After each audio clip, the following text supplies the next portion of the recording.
ज्ञान सागर है इस सृष्टि रूपी रंगमंच पर है। मेरु पर्वत को लेकर के जब चोटी इतनी ऊंची है तो उसकी जो जड़ है वो भी तो गहरी ही होगी, नहीं होगी? हाँ, बहुत जड़ गहरी है।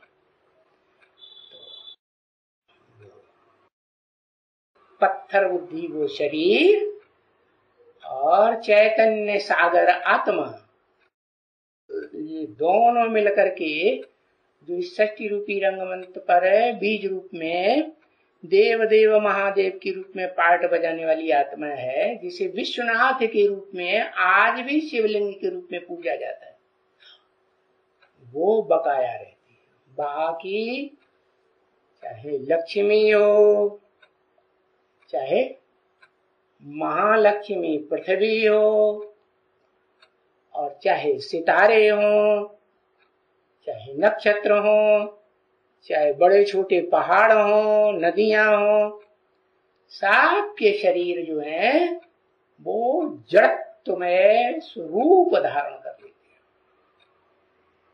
पृथ्वी में भी दबेंगे तो जड़ ही कहे जाएंगे या चैतन्य कहे जाएंगे? क्या कहे जाएंगे? जड़ ही हुए ना। बाकी एक रूप ऐसा है जो जड़त्व रूप शरीर वाला भी है और चैतन्य रूप सागर का भी है। वो इस सृष्टि पर रहता है महादेव हीरो पार्टधारी के रूप में, और वो है संसार में सार्वभौम पूजा जाता है। दुनिया की जो देश विदेश में बड़ी बड़ी खुदाइयां हुई हैं उनमें सबसे जास्ती वो लिंग मूर्तियां ही मिली हैं हीरो पार्टधारी के पार्ट की यादगार। कैसे बनता है हीरो? उसके शरीर रूपी रथ में, जिस रथ का लिंग रूप में पूजा जाता है, उसमें वो supreme soul heavenly God father जो हेवन बनाने का रास्ता बताता है, वो उस शरीर में प्रवेश करता है, निरंतर प्रवेश करता है, या कायमी प्रवेश करता है, या कभी प्रवेश करता है कभी नहीं है, कायमी ही प्रवेश करता है। तो संग का रंग शरीर को भी लगेगा या नहीं लगेगा? लगता तो है, लेकिन वो शरीर फिर भी जड़जड़ीभूत कहा जाएगा या चैतन्य कहा जाएगा?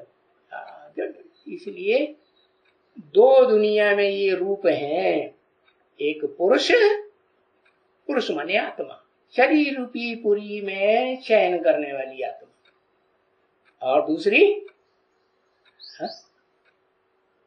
एक तो आत्मा और दूसरा क्या है? शरीर। जिस शरीर का आधार लेती है आत्मा। तो ये दोनों मिलकर के पार्ट बजाते हैं।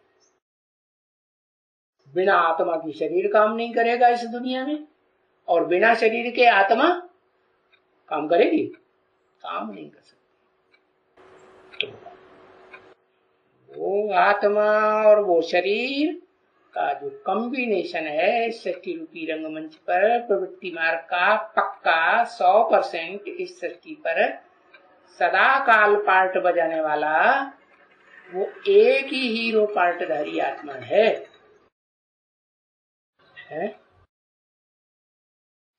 अभी वो